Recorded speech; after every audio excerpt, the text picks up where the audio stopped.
Hello everyone, welcome back to our channel. So today in this video I'm going to show you how to pay for Apple Music with debit card.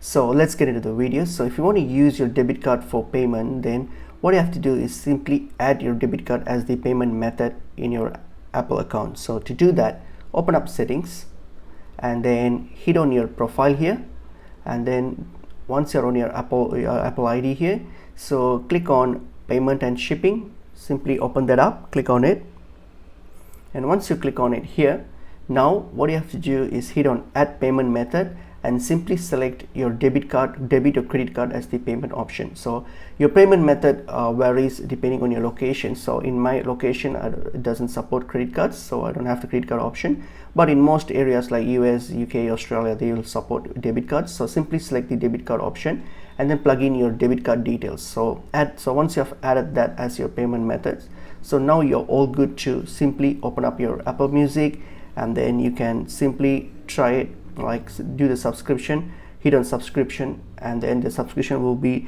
as you have already linked your debit card to your App Store, Apple ID, so it will be deducted from your debit card. So that's how you can pay with debit card on Apple Music. Hope this video was helpful. I'll see you in another video. Thank you.